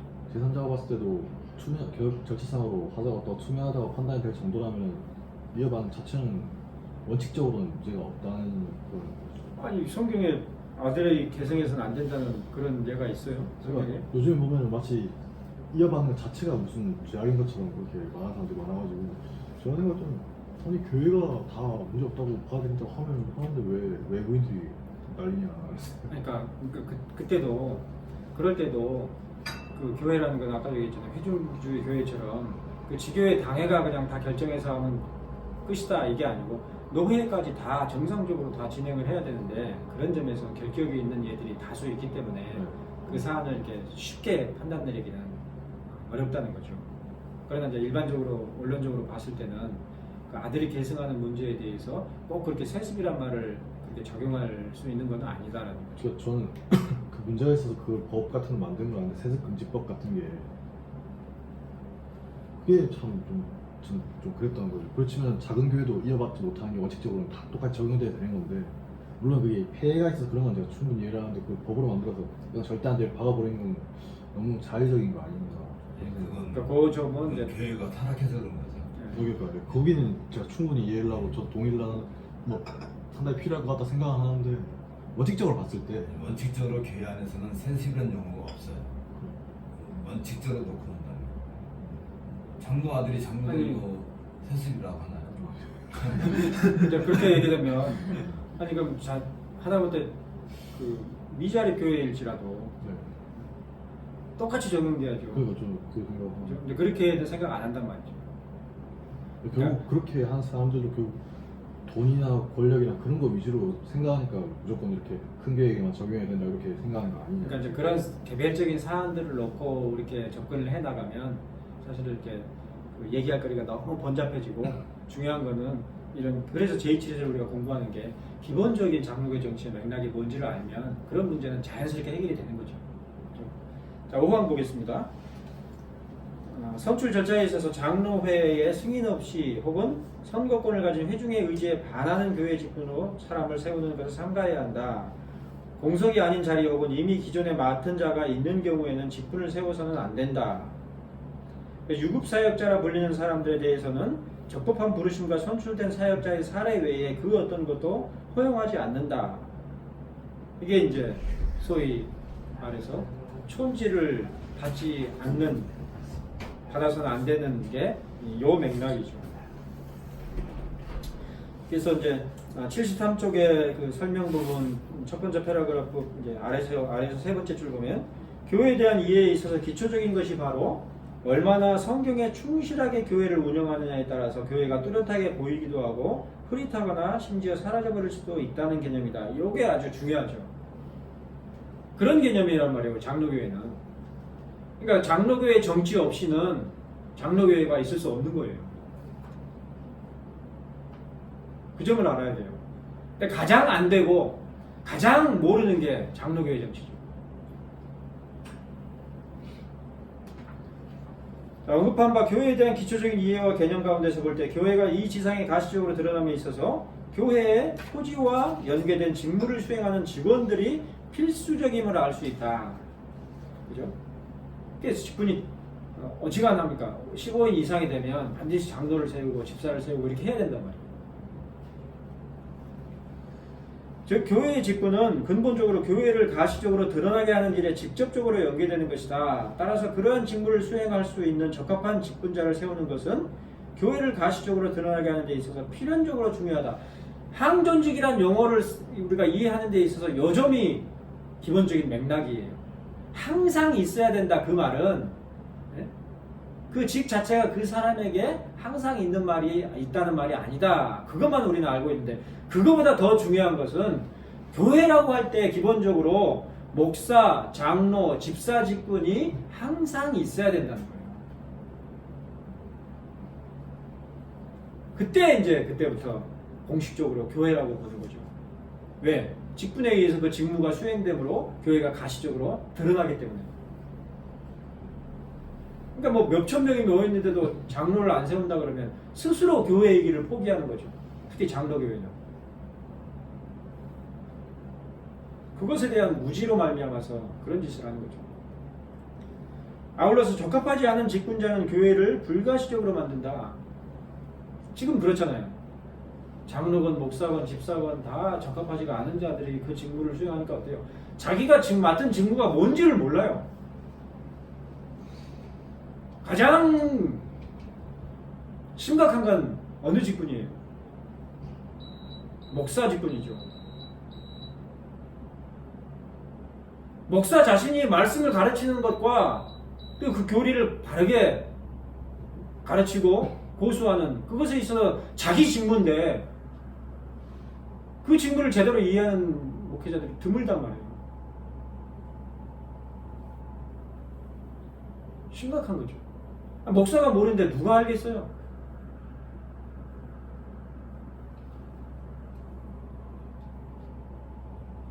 자, 직무를 수행할 수 있는 적임자가 아닌 직분자를 세우는 것은 그만큼 교회가 그들의 직무에 의해서 가시적으로 드러나게 되는데 방해를 초래하기 때문이다. 또한 5항에서는 공석이 아닌 자리 혹은 이미 기존에 맡은 자가 있는 경우에는 직분을 세워서는 안 된다 그랬는데 그것은 세상의 존경을 받기 위해서만이 아니라 더욱 그 직무의 요구로 말미암아 직분이 필요하게 되는 것이기 때문이다 그랬어요. 그러니까 목사 직무를 감당할 만한 자리가 없는데 목사를 세우는 것은 폐단이죠. 또 장로 직분을 수행할 만한 그런 직무가 지교회 안에 없는데 장로를 세우는 것도 폐단이죠. 더더군다나 교회 재정을 위해서 그런 짓을 했다 그러면 아주 심각한 폐단이죠. 무엇보다 5항은 75쪽이에요. 유급사역자라 불리는 사람에 대해 규정하기를 적법한 부르심과 선출된 사역자의 사례 외에 그 어떤 것도 허용하지 않는다 그랬어요. 그러므로 대표적인 유급사역자인 목사의 경우 자신이 맡고 있는 회중에게 공급되는 사례 외에 별도의 소득을 위해 힘쓰는 것을 금하도록 하는 것이다. 이 맥락이 이중직 금지의 맥락이죠. 신학교 교수도 마찬가지예요. 이런 의미에서 이중직을 금하는 거예요.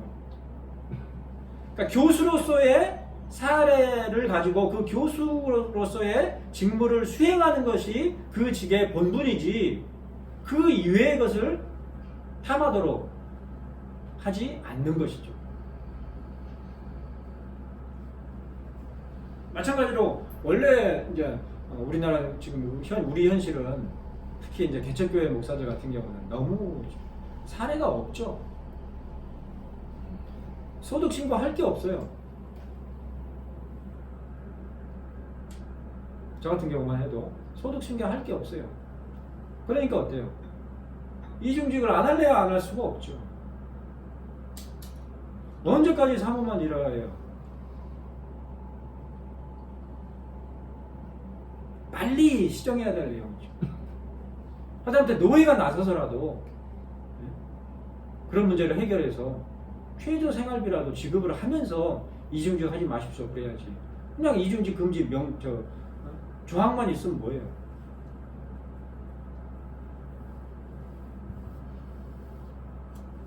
아울러서 지교회에서 사례 외에 다른 소득에 힘쓰는 것을 금한다. 그 말은 무슨 말이겠어요?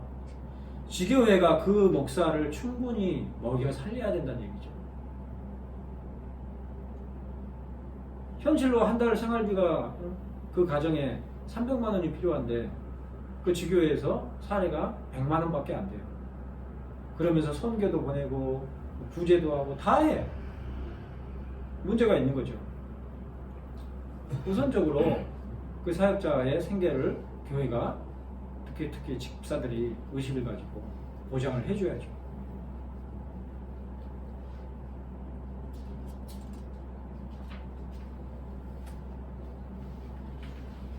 자, 6항 76쪽에 자, 임직은 임명을 통해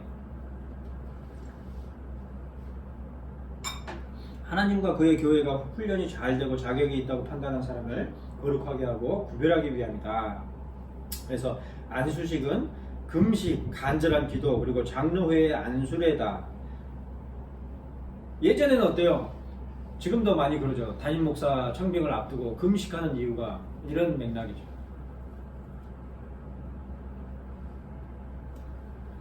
자, 두 번째 패러그래프에서 해설. 안수는 직분자의 임명에 절차하기 때문에 목사와 치리장로 그리고 집사 등의 교회의 모든 직분들의 공이 적용된다. 그러니까 안수에 의해서 세워지지 않는 서리 직분은 없는 거죠.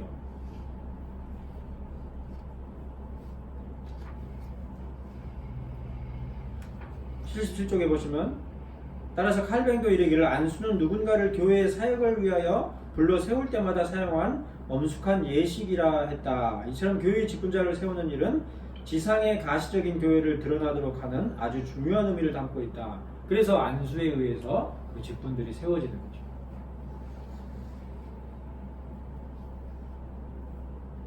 근데 이 안수도 어떤 식으로 오용이 되느냐? 마치 무슨 흔히 얘기하는 임파테이션이라고 그러죠. 안수 자체가 뭔가 이렇게 권능을 이렇게 전수하는 것이냐 그런 오해가 있는데 그런 맥락이 아니죠. 공적인 선출의 그런 의미고 성경에서 명시하는 그런 의미에서 7항에 이제 얼마 안 남았습니다. 하나님께서 분명히 양육하셨고 부르심에 합당한 일을 할 자격을 주신 모든 자들은 자신의 메시지를 반드시 하나님의 말씀 안으로 한정해야 하고, 여기도 언급돼 있죠, 그죠? 이런 맥락이 어때요? 자신의 메시지를 반드시 하나님의 말씀으로 한정한다. 이게 이제 오직 성경이나 적정과 절도, 규정적 원리가 다 여기에서 파생되는 거죠. 말씀의 근거에서만 교회 정치도 있고, 말씀에 의해서만 생활도 있고, 그런 의미에서 오직 성경이란 말이에요. 자, 오직 말씀만 모르죠. 우리 현실은. 자,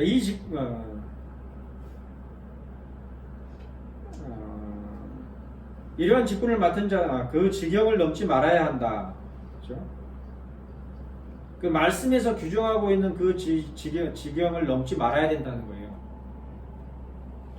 그러니까 아까도 얘기했듯이 자기 직분이 가르치는 직분이 아닌데 그런 직무를 수행한다거나 그렇게 하지 말라는 얘기죠. 그 직분을 맡은 자들은 오직 성경이 허락한 이름과 칭호만을 사용해야 된다. 설이라는 말을 쓸 수 없는 거죠. 또 로마 카톨릭은 더 발달돼 있죠. 그런 걸 다 성경에서 언급한 대로만. 그래서 이 직분은 섬김의 이름이지 그리스도께서 책망하시고 금하신 세상 명예나 교만, 게으름, 자고함에 속한 이름이 아니기 때문이다. 근데 로마 카톨릭은 이대로 행하죠. 명예의 이름으로. 그래서 가장 그레이트 이런 호칭들이 발달되어 있는 게 로마 카톨릭의 특히 사제들의 개념이죠. 자, 78쪽에 두 번째 패러그래프 설명 부분 보시면 칼뱅은 성경에 보면 성령께서는 제사장이나 선지자, 사도 혹은 사도의 후계자들에게 권위와 위엄을 주실 때에 개인들에게 주시지 않고 그들이 임명을 받는 직무에 주신다 그랬다. 그죠?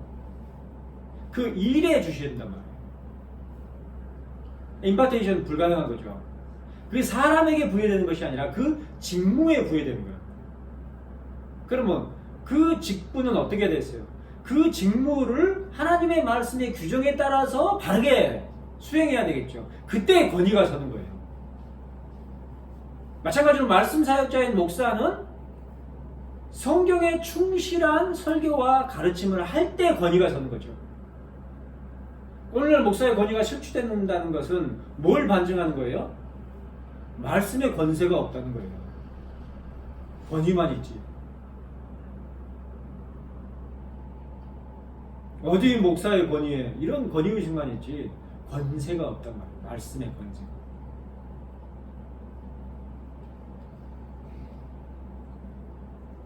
그러면서 덧붙여 이르기를 그들에게 선포하도록 위탁하신 하나님의 말씀에 주신다고 했는데, 그죠? 그러니까 목사는 천상 하나님의 말씀만 붙들어야죠. 목사가 하나님의 말씀에 철저히 매이지 않으면 그 목사는 힘이 없는 거예요. 권세가 없는 거예요. 왜? 말씀의 권세이기 때문에.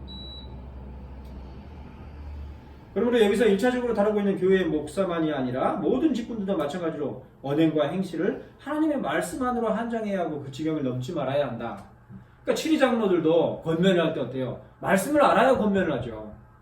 내가 세상을 살아보니 이게 부부싸움은 칼로 물베기야. 서로 화해해. 이런 식으로 권면이 되겠어요? 성경의 근거에서, 하나님의 말씀의 근거에서, 하나님 앞에서 그렇게 해서 되게 더더군다나 이혼이라는 것이 가당키나 한 얘기냐. 이렇게 권면을 할 수가 있어야 되는데, 그렇죠? 권면은커녕 간섭을 안 하죠, 아예. 치리장로. 말은 치리장로인데, 룰링 엘더인데, 룰링을 하질 않아요. 교회 안에서 그냥 권위만 부리고 있지. 그런 현실이 대부분이죠. 그러니까 직분만 있고 직무를 수행하지 않는 거죠. 신방 그러면 뭐 목사들이 하는 거 아니야? 이렇게 생각한단 말이에요. 장로들이. 아니에요. 치리장로의 주된 직무죠. 무엇보다 7항에서는 전 세계적인 감독, 로마 카톨릭의 호칭이죠. 유니버설리스 에피스코피 혹은 수석 주교, 프라임이 영어로 이제 그런 개념이죠. 프리마투스와 같은 로마 가톨릭 교회의 수직적인 위계구조의 직분들의 명칭과 같이 성경에도 없으며 그러므로 성경에 허락하지 않은 칭호들을 만들거나 사용하지 말도록 규정하고 그 수석 장로, 수석 목사 다 이런 맥락, 로마 가톨릭 맥락이죠. 이는 그들이 부르심을 받아 직분을 맡게 되면 동시에 그들에게는 자신의 것을 가져오지 말고 주님의 입에서 나오는 것만을 말하라는 명령이 주어지게 된다고 한 칼뱅의 언급을 따라 오직 성경이 허락한 이름과 칭호만을 사용하며 수고와 고생을 마다하지 않는 자들이야만 함을 말하는 것이다. 그래서 철저히 특히 말씀 사역자인 목회자들이 이러한 그 말씀에만 사로잡힌 그러한 말씀의 권세 가운데 있다고 할 때에 비로소 이제 교회의 개혁이 실천될 수 있는 거죠. 온갖 잡다한 것들이 다 뒤섞여가지고 목사는 뭐 다 알아야 된다 그래가지고 그냥 사업하는 것도 조언해주고 뭐 서류 행정적인 문제까지도 다 목사들이 다 그거 해야 되고 뭐 아니란 말이에요. 한마디로 그리스도의 교회의 직분은 기본적으로 하나님의 말씀에 매이는 직무를 위한 것이다. 그죠? 이렇게 직분이 그때의 그 직분이 권세가 있는 거죠. 그러니까 치리에 당회가 권세가 있으려면 어때요? 어떻게 해야 돼요? 이제 대형 교회들은 그 당회 권세를 어떤 식으로 하냐면 그 몇만 명 되는 그런 교회들 보면 당회 그 회의실을 가보면 국회나 비슷해요. 구조가. 내가 이제 모교회에 있었던 그 교회도 마찬가지였거든요. 회의실을 가면 국회의사당의 그 소규모 회의실하고 똑같아. 의사봉이 있고 막 그런 식으로 돼 있어요. 그런 식으로 권위를 부리는 거죠. 근데 진정한 교회의 그 권세와 권위는 어디서 와요? 유스티비님은 어디에 있어요? 하나님의 말씀에 충실하는 데 있는 거죠. 이게 그냥 이론적인 얘기 같지만 그렇지 않아요. 성도들을 말씀 가운데서 정확하게 얘기해주면 수긍해요. 양심에 화인 받은 자가 아닌 이상에는 적그리스도가 아닌 이상에는 순종한다니까요. 어설프게 그냥 막 권위 부리니까 반발하고 그러는 거지. 마지막에 이제 8항 보면 자, 이러한 직분을 맡은 모든 자들에게는 자신이 책임을 져야 할 특정한 회중이 반드시 있어야 한다. 그죠? 그래서 이제 특히 장로교에서 무임 목사라는 것을 바람직하지 않은 거죠. 회중을 담당하는 자가 목사예요. 근데 이제 저 같은 경우는 지금 회중이라는 말이 무색할 정도의 사람을 대상으로 설교사를 감당하고 있어서 참 곤란한 처지인데 어쩔 수 없는 현실이죠. 그러나 본질적으로는 회중에 매이는 자가 목사예요. 그래서 무임 목사라는 것은 있을 수가 없죠. 기본적으로. 자, 이러한 직분을 맡은 모든 자는 그들과 함께 거주하면서 자신의 소명을 따라 그들 회중을 돌보고 감독해야 한다. 그들 감독한다는 것은 오버라이트 이렇게 되어 있는데 워치예요. 워치. 파수꾼이에요. 그래서 회중들 가운데 혹시 늑대가 틈타지 않는가 이렇게 살피는 자 그런 역할을 감당해야 된다는 거죠. 그들 직분자들 모두는 각기 다음 두 가지 일, 즉 하나님을 영화롭게 하고 그의 교회를 교화하는 일을 통해 가르치는 일을 통해 그들의 부르심 안에서 그들의 의무를 다해야 한다. 자, 80쪽 맨 하단에 그런데 목사의 직분을 선출에 관련한 8항은 먼저 이러한 직분을 맡은 모든 자들에게는 자신이 책임을 져야 할 특정한 회중이 반드시 있어야 한다고 규정하고 있다. 즉 직분은 직무를 전제로 하여 세워지는 것이기 때문에 직무 없이 직분자를 세울 수 없다는 것이다. 이해되죠? 특별히 목사에 관한 외적 부르심은 특정한 개별 회중 파티클러 플럭스의 부름이 반드시 있어야 하는 것이기 때문에 특정한 공석이 발생했을 때에만 안수와 임직이 가능하도록 하는 것이 8항의 규정이다. 끝으로 8항은 하나님을 영화롭게 하고 그의 교회를 교화하는 일을 통해 잘 가르치는 일을 통해 그들의 부르심 안에서 그들의 의무를 다해야 한다고 명시하고 있는데 그런즉 그러한 직무들을 위해 세워진 직분은 그러한 직무가 부여된 한 책임을 가지고서 그 직분을 성실하게 수행해야 마땅한 것이다. 그래서 자기에게 회중이 맡겨져 있으면 그 회중을 함부로 떠날 수 없는 거예요, 목사는.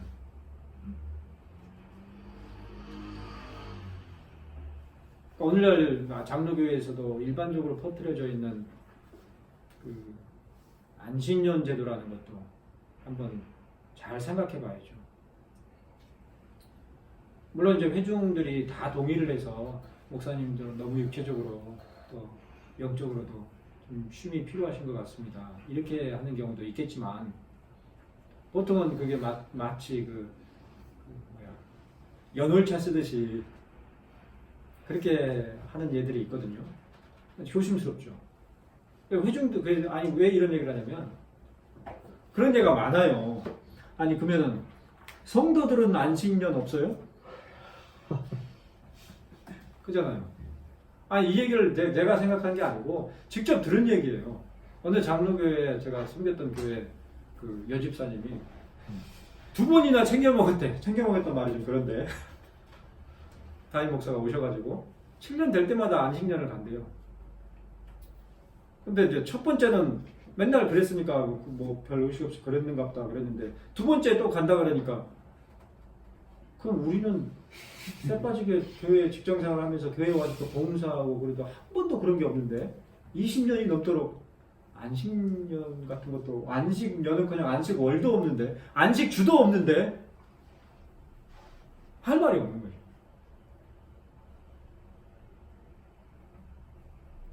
그러니까 원래 목사는 그 당의 허락이 없이는 어디 가지도 못해요. 그 얘기예요. 근데 그런 것들도 이제 다 무너져서 어떤 식으로 무너뜨렸느냐.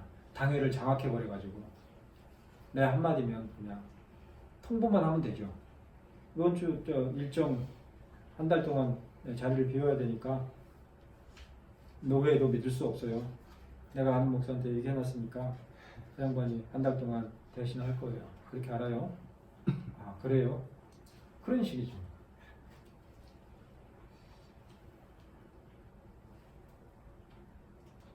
특별히 성실히 수행한다는 것은 열심과 아울러 그 직에 매여 그 직무가 사라지기 전까지 그 직분을 떠나지 않는 것을 의미한다. 그러므로 현대와 같이 이동이 자유로워진 상황이라 할지라도 특히 목사의 직분은 그 직분과 직무에 철저히 매이기를 종속되기를 힘써야 하는 것이다. 스스로 매여야 돼요. 누가 매겠어요?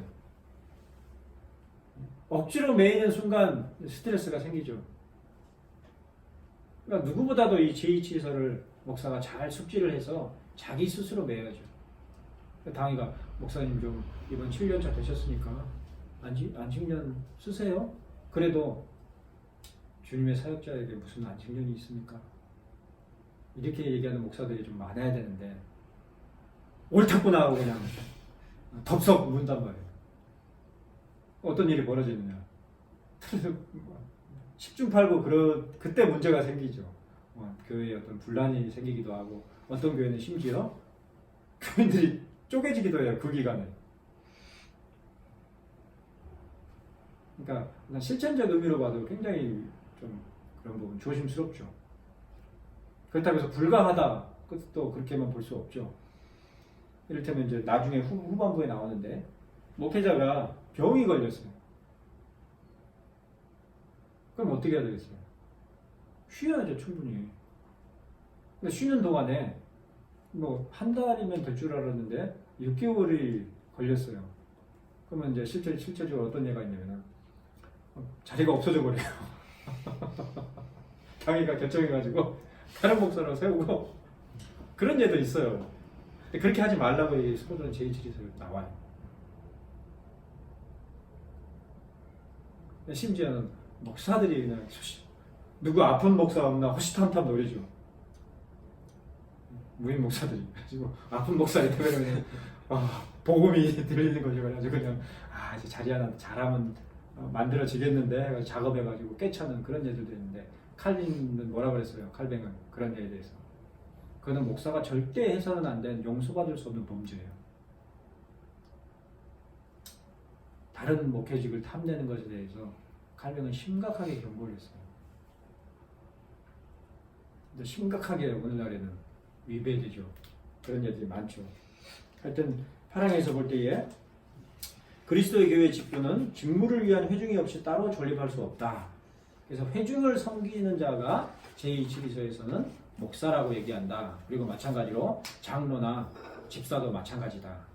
그렇죠? 그래서 지교회 안에서 집사, 장로라고 호칭을 하는 것이지 대외적으로 그냥 한 번 장로는 영원한 장로가 아닌 거죠.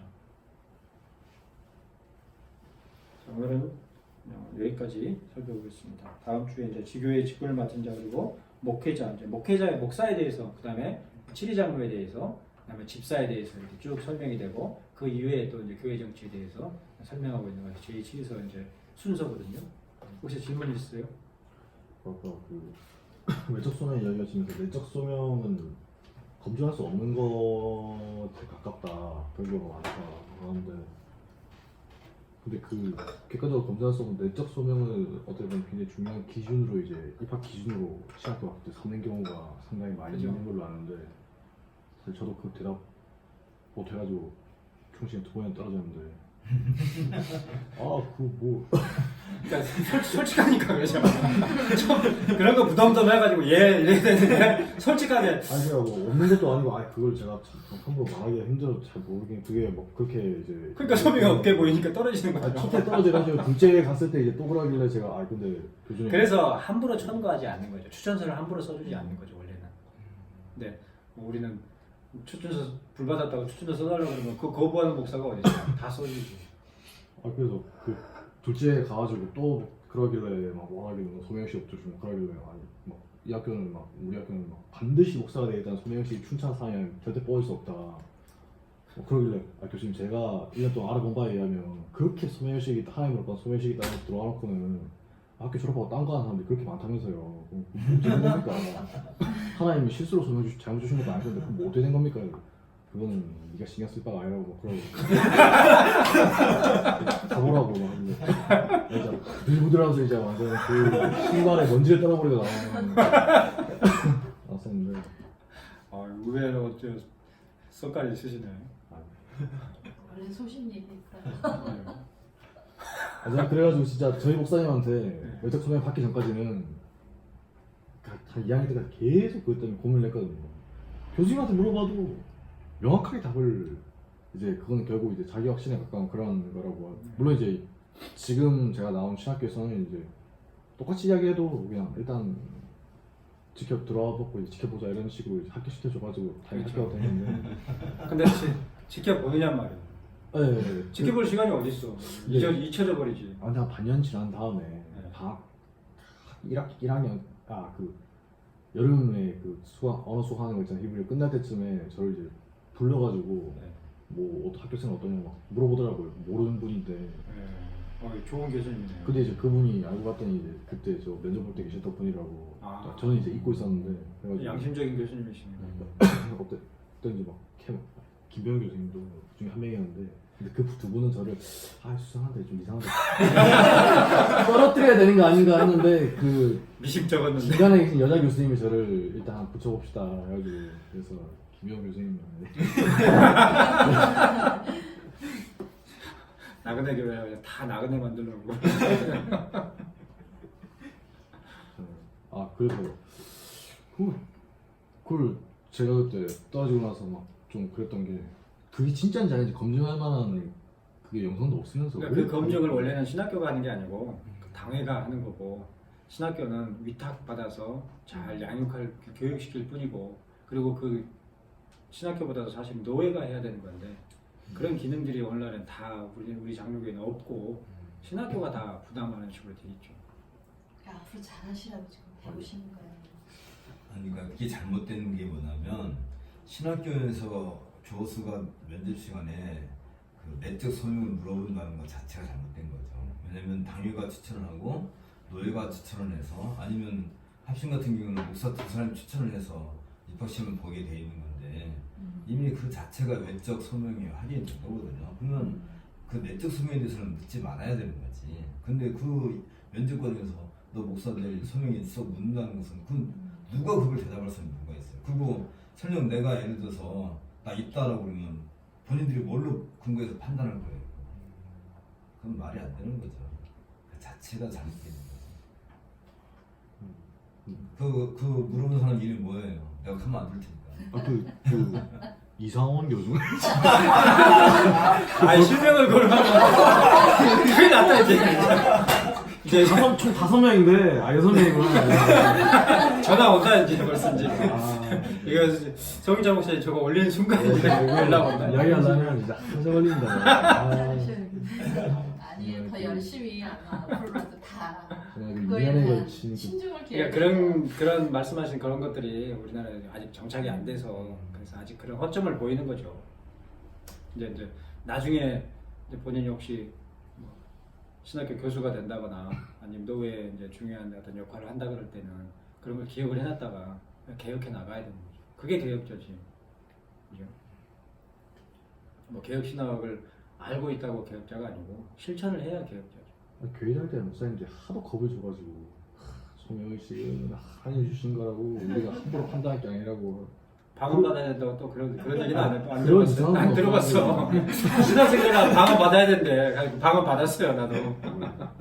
송영일 씨 하나님 주신 거라고 하는데 그러니까 이거 뭐 그때는 뭐 순진한 마음에 그냥 정말 하나님 받아야 되는 거구나. 이건 그냥 내 생각이 아닌가. 그래가지고 그 또 이제 보면은 막 목사 하다가 중간에 힘들어서 그만둔 분도 있다 해가지고 그렇죠. 아 그럼 이거 있다고 이야기하다가 나중에 딴 거 그만두면 막 그거 쉽게 일어나면 그때 지금 어기는 거 아니냐. 하나님 이름 빌려가지고 그냥 그러니까 그런 소식이 있다고 소식이 들리면 노회에서 뭐 목사님들이 득달같이 모여서 그거 빨리 논의하고 해결하려고 그래야 되는데 아예 관심이 없죠. 우리는 노회에서. 그 개인 문제죠. 현실. 그 정도 수준인 거죠. 저는 그래서 그 막 있습니다만 말하는 사람 굉장히 대단하다. 저 어떻게 이렇게 확신을 가지고 이야기하지. 나중에 딴 거 하고 있으면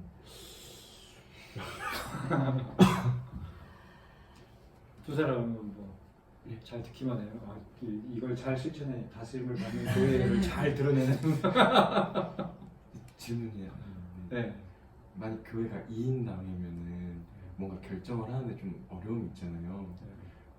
그래서 이제 교회 회중 가운데 근데 이제 장로로서의 말씀의 기준 앞에 적임자가 없을 때는 그럴 때 이제 어떻게 잘 양육을 해야죠. 목사가. 그 사이에서의 이제 결정을 할 때는 교회적 결정은 어떻게 해나가야 되는 건지. 그러니까 그런 경우에 그러니까 원래는 그 장로교회에서의 교회 개척은 네. 목사가 개척을 하는 게 아니고 전에도 설명을 했지만 노회가 파송을 하는 거죠. 그래서 구성을 할 때 그 조건을 만들어서 교회를 세우죠. 그러니까 교회를 세우는 그런 방식의 개척이죠 원래는.